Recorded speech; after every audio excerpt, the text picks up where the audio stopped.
Yesterday, when we were riding home with Swamiji in the car, he said very quietly, I hope many people who are attending this week will go on to start communities, or at least to join them. And this is it's the deepest wish of his heart. He said yesterday also, I've had two desires in life, one to find God and the other to help other people find him. But communities, when we ask, why is it important? Because communities are the vehicle in our time for finding God. It's as simple as that. And that's why Swamiji has dedicated his life in this effort. When you look back at when Swami describes the steps in his own life that led him, his interest to communities and founding them, he talked about when he was a young boy, 15, in 1941, as World War II was breaking out. And he grew up, as we know, in Europe and England. And he saw everything that he knew and loved being destroyed, or at least changed in such a way it would never be the same. And it deeply affected him. And he wrote a play when he was 15 called The Peace Treaty. And we're going to see it Thursday night, but it's evolved and in its message as he has evolved in consciousness over the years. But when he first wrote that play, it ended in global destruction. But as I say, if you haven't seen the play yet, we'll be performing it Thursday night, and it no longer ends with despair, but with hope. And then he said, from that he decided to write a novel. And the novel was going to be about a period in time after the world had gone through a global conflagration, and a small handful of people gathered together in South America. And they brought different skills and different talents, and they were going to try to reclaim society, hold the light aloft. And he began to see that Swamiji, this was again in his late teens, that there was hope for social betterment. And then his mind was always probing. And you know, I look out now, just as a brief aside, and I see a number of young people. And Swami has commented to us very often during these months he's been with us on this last visit, how happy he is to see all the young people coming, because he said they have to take up the banner and they have to go on and build the communities of the future. But he began to think, Swami, as his thoughts probed deeper and deeper, what can I do? I can't change society, but I can attune my mind to a higher consciousness. I can seek inner enlightenment. And of course, it was that impulse that led him to finding Autobiography of a Yogi and to meeting Master September 12th, 1948. 60 years ago. 60 years ago. And as he became Master's disciple that day, and Swami's been talking more readily during this visit, and we'll try to capture the things he said in books and things that will be written in the future. But he said, many of us know the story, Master blessed him. And then there were this was in Hollywood Church, and there were 3 or 4 people waiting around in the church, and Master came out, and he said, Jyotish said to him yesterday, in fact, he said, Master must have been so pleased when you came to him because he saw the potential you had for building his work. And Swami said when Master came out on the stage, the Swami was there and 3 or 4 other people, and he said with great solemnity, he's written this in the path, but never quite with the impact. We have a new brother. But it was as though we have the beginning of a new vision now, someone who can understand what I'm trying to do and fulfill it in a way no one else has. And then imagine Swami's thrill when he realized that this deep-seated desire, this interest for building intentional spiritual communities was one of the basic mission statements of Yogananda, bringing together these 2 themes of his life, the search for inner enlightenment and social betterment. And here I've lived at Ananda for 40 years, and I'm only just beginning to understand what it is we're doing here and why it is important. I mean, we get so caught up in the little details and the problems and how will we make this happen and how do we do this? And you realize that there is this incredible wave that we are riding, and we are just little pieces of flotsam and jetsam being carried forward on this wave of social change, social betterment, and inner enlightenment. And when you think about this beautiful lifestyle that is so much a part of us, we don't even, it's like a fish in water, we're not aware of it. And I've actually been thinking about it more deeply than I ever have in these weeks preceding this class, because I thought, why? Why communities? I've done it my whole adult life, but why was it important? And I began seeing it's an expression of the yogic principles perfectly in outward manifestation. The first one, and it's such a basic part of Master's teachings, don't do anything because I say so. You experiment and you experience for yourself. And that's the basis of everything we've done here. Swami never said, well, maybe we better not do this because it might not work. He said, jump off the cliff and don't look back. And if you fail, and you pick up your mangled body from the bottom of the cliff and you keep going. And we have all done this time and time again. Ananda has not been built from leaping from glorious success to glorious success. It has been built by picking ourselves up from failure after failure after failure, and that is the secret of our success. As Master said, my body may be bloodied but unbroken. And that's what Ananda is. It's that ability not to be afraid, but to experiment. Experiment with meditation. Master said, you could take the worst sort of low-minded, low-class boys, and if I teach them Kriya Yoga, and if they practice it as I have taught them, that's the caveat there, as I have taught them, within a very short time, they will become saints. And so just that process of practicing meditation, trying it, not to think, well, I'm going to fail. So what if you fail? So what if you do? I know for me, and I'm sure this is true of all of those who have earnestly sought God, the times where I knew my life was the most blessed was when I was at the bottom, when I was on my knees, and I said, I'm not done yet. Here I am. I'm on my knees, but I'm not finished. And a friend of mine was recently battling cancer and came through it successfully, and she would come into work every day. Even if it was 5 minutes, she worked in my office, our office. And she was going through chemo and radiation and surgery, and she'd come in every day, and she'd said, you know what I say as I'm going to work every day? I walk to work, I say, God, I'm not dead yet. And she has pulled through, and she's just a radiant, beautiful soul. But to have the courage to go out there and say, you can't do communities. Well, maybe we can't, but darn it, we're going to try. You can't do this. You can't publish books. You can't build urban communities. You can't find God. Well, maybe not, but we are going to try and just try to stop us. And with that spirit, we have been able to transform our lives.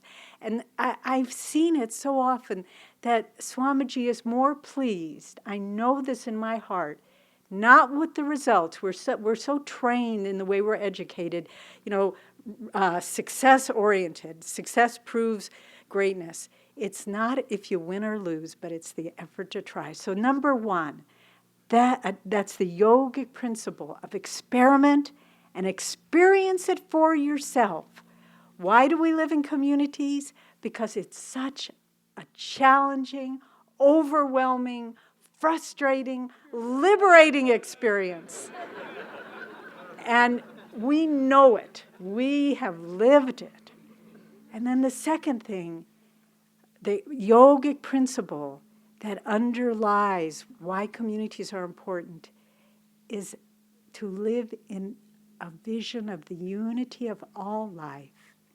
It's all one. And all the little parts of the community, the market, the gardens, the school, the businesses, the administration, the Sangha ministries, nobody's competing with each other. We're all realize we're doing the same thing. I remember many years ago when our son was about 5 or 6 years old, and for those of you who have raised children, you know that sometimes the most precious moments in a parent-child relationship are those moments when you're putting the child to bed and the little things that they'll say because it's unguarded from the soul. And so our son was we were putting him to bed one night, and he was thinking, and he said, you know, Mommy, the people who work at the market, they think about the market and how to make it good. The people who work at the dairy, we had a dairy at this time. Thank you, Nakula. And he said, the people who work in the dairy, they think about how to make the dairy good. And he went on and named several things. And he said, but Swamiji, he thinks about everything and how to make it all good. And to live in this vision of unity. And I know when the children that have gone through our school system, and last night we saw some extraordinary examples. I know it was my experience, and some friends also this morning said they were weeping when they saw those children dancing because of what they will bring to the future. Something we had to work at. For them, they're picking it up at an early stage. But we've heard that when our children go on to high school, or in fact, this happened to our son. He went on to a local junior high because there wasn't a junior high here at the time. And his teacher said, it's so amazing with the children from Ananda because they are able to relate to everyone, be it their peer, being it a younger child, being it a teacher, being a principal. They don't treat anybody differently. It's a unified vision that everyone is our friend. They sang it last night. All the world is my friend when I know how to share my love. And we share our love when we see it's all one. It isn't separate. And this is what yoga is and meditation. It transcends all religions. It transcends all creeds and practices and dogmas.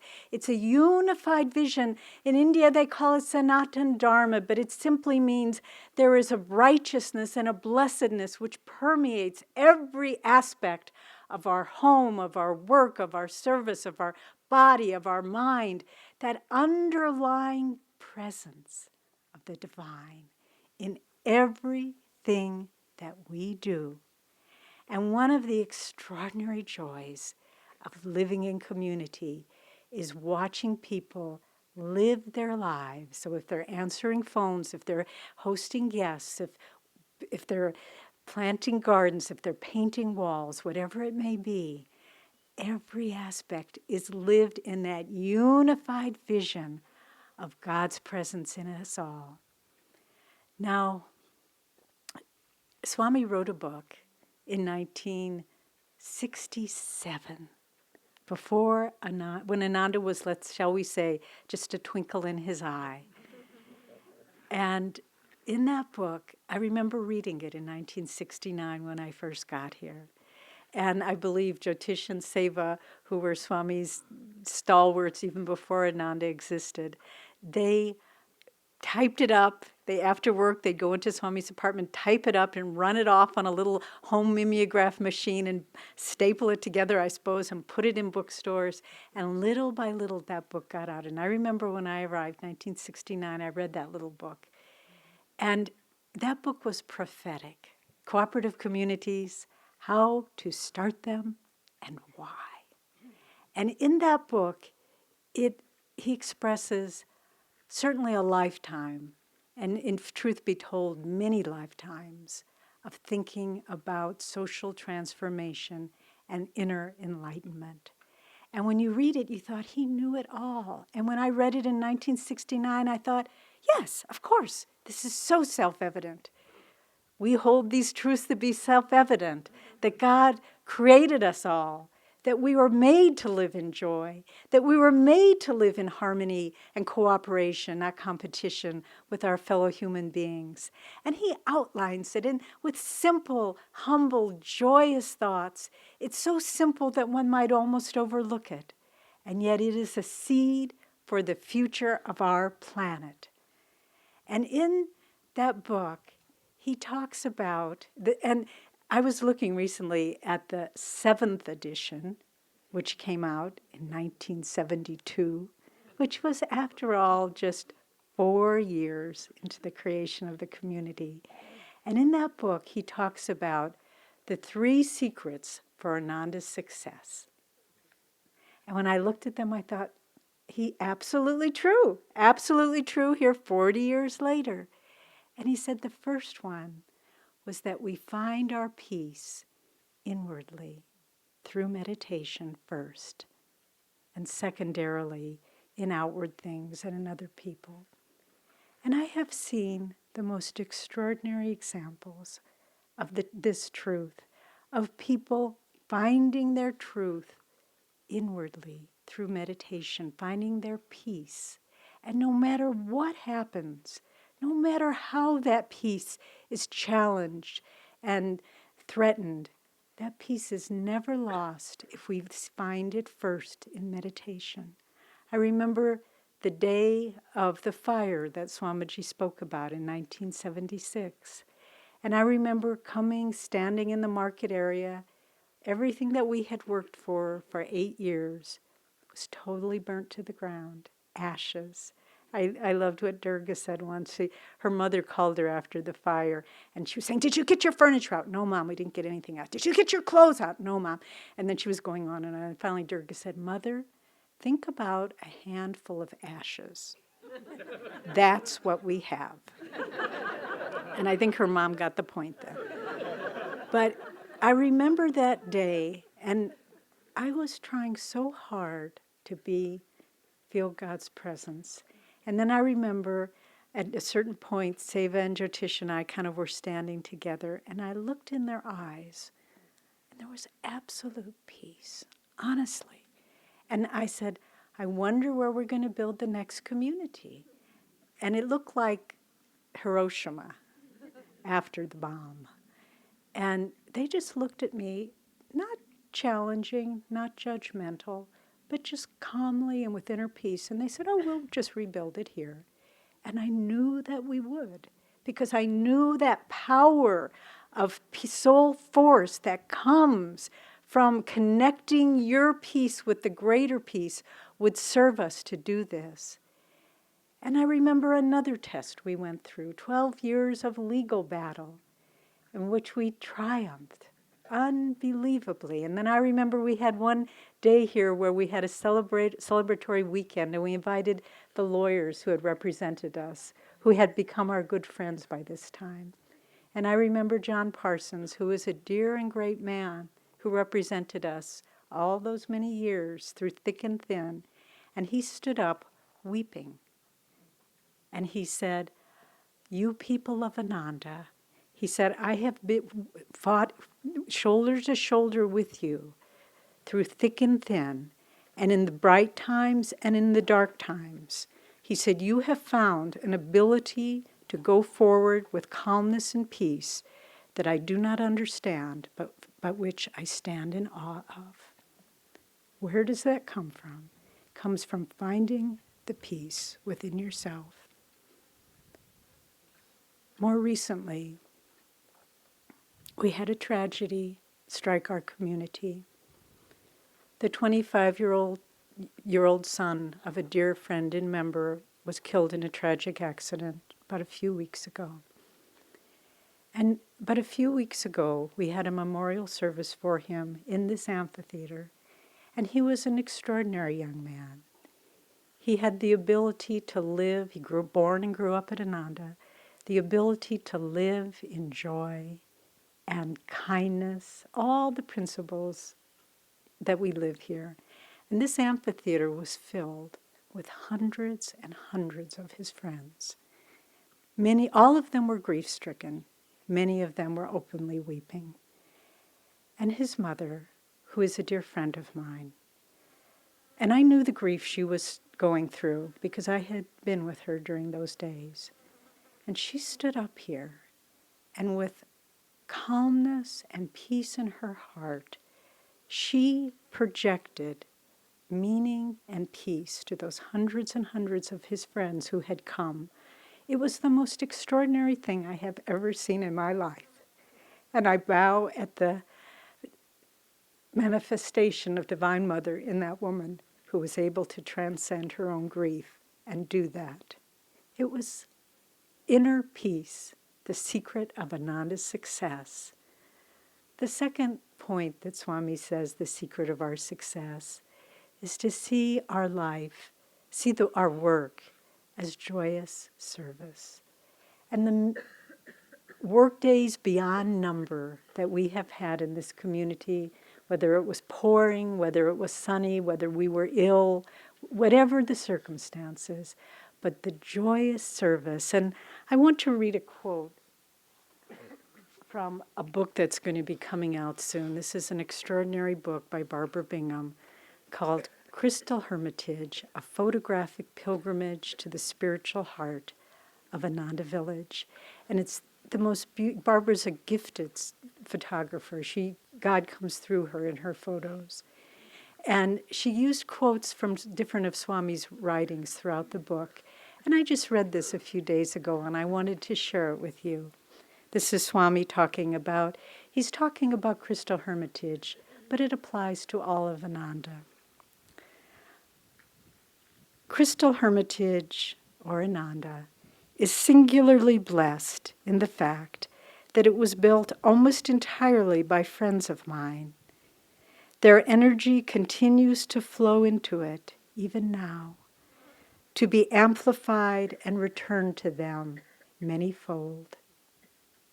I thought that was so beautiful, because what we do for other people, maybe they remember, maybe they don't.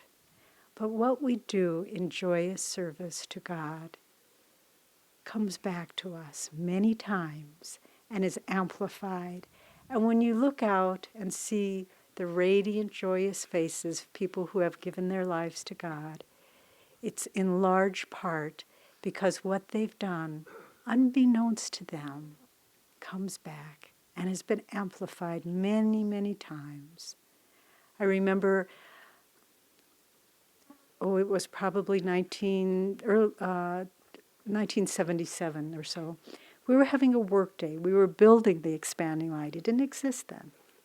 And we were having a work day, and we had planned it for weeks and weeks, and all these projects and all this building material. And the day dawned, the work day, and lo and behold, it was pouring rain. And we thought, well, put on our rain suits and get out there. And there was one young man who was living here then, not now, but he was probably mid-20s, but as a young boy, he had had a leg amputated from cancer at the hip. And he had an artificial leg. And he wanted to be on the roofing party. Well, it's not easy to stand on a roof when you have two stable legs. And he had one artificial leg, and it was raining, and it was slippery. And he said, well, let's do it. And he was out there, and he was working away all day long. And at the end of the day, I happened to bump into him, and he said, you know what happened today? And I said, no, what? He said, a miracle. A miracle. He said, what I did today was not possible. And yet I did it. And I felt God with me every single moment of it. Just to look at what we do and say, this isn't for me. If I tried to do it for me, I couldn't do it. But I can do anything when I see it as joyous service. I remember many years ago when I was a child, someone gave us, our family, a tin of cookies. And on it, I'm not sure if it was from a Christmas Carol or Boys Town or what it was, but it showed two little poor boys, a bigger one and another one who had the other little boy on his shoulder. And I always remember looking at that because the quote was, he ain't heavy, he's my brother. And if we see all the world that way, there's nothing that's hard, there's nothing that's heavy. And that segues into our final point, to see God see God in all people, to see no one outside your acknowledgement. Swami said to me recently, and I know it was a personal guideline, but it applies to all of us. He looked at me very directly and he said, as long as there is one person of everyone you know that you do not embrace as your own, that is a serious obstacle to finding God. One person. And he looked at me very deeply when he said that. And I knew what he was saying. He said, yes, Devi, you have a kind and loving heart. But if there's anybody that you're not embracing in that, that will be your block to finding God. Think about that. And think about that one person. Maybe you can love everybody, but there's that one person. That's where your battle lies. You know, a few days ago, I had a great blessing to be present when Swamiji was talking with one of our great saints who lives in our community. He's not here today because he's serving at his clinic, Dr. Peter. And someone had commented to another person, in case you don't know, Dr. Peter Van Houten is one of our ministers, lived here for 35 years, started a little clinic to serve Nevada, this area, the North San Juan Ridge, we call it. And this is a very poor area. And by and large, the clientele are uneducated people, poor people, people who have washed out of society in general, people with problems. You go and sit in the waiting room, and there they all are. And Peter started out in a little trailer, and just over the years, built it and built it. Now they serve, I believe, 6,000 or 7,000 people from all over the area. The facilities have expanded, the staff has expanded, but it's always a struggle. I don't think a month goes by where they're not sure that the clinic is going to be able to stay open, but it has endured. But Peter was talking with Swamiji, and Peter was a brilliant young medical student. They foresaw, his teachers and professors foresaw a great career for him in research or whatever. And you know, we all have seen the doctors who are brilliant and successful and rich and go to the golf course for, 4 afternoons a week. And you look in their faces. I have relatives just like that. And you look in their faces, and their faces say, where did I go wrong? And there was Peter, and someone was commenting about a story recently where a very poor, disheveled man was at the clinic, and they said to someone else, Peter has taken care of me for 25 years. He's not just my doctor, he's my best friend. And I'm sure that story is amplified hundreds of thousands of times. And Swami said to Peter, and there was a man who could have had a lucrative, successful, prestigious career, and he gave it all away to serve people. And serve not easy people to deal with, people who come in drunk, and people who come in dirty, and people who come in strung out on drugs. And Peter said, but they have no one else. And Swami said, what a wonderful service you've done, Peter. And Peter said, well, they have no one else to take care of them. And Swami said, they're very blessed to have you as their doctor. And Peter looked down and he said, I'm very blessed to be their doctor. And it was a treasure to witness such a deeply sincere exchange.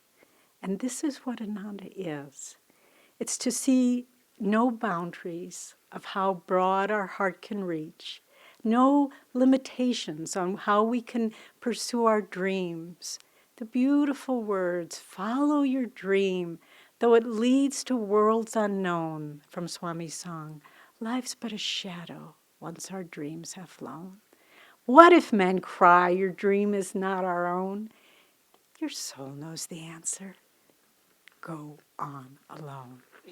And we have gone on, perhaps not alone, but with a precious, precious few of us who are carrying forward a vision that, as Swamiji has said, not with pride, not with personal attachment, but with profound divine vision, Ananda is the most important thing happening in the world today, because it gives people a model for how to live their life with God in every aspect, and how to find God deep within themselves, and how to let other people see this is possible. So we share with you our life, our failures, our successes, but more than any of that, we share with you and invite you to be a part of this dream, which is more worthwhile than any of the dreams that people dream of worldly fulfillment. God bless you.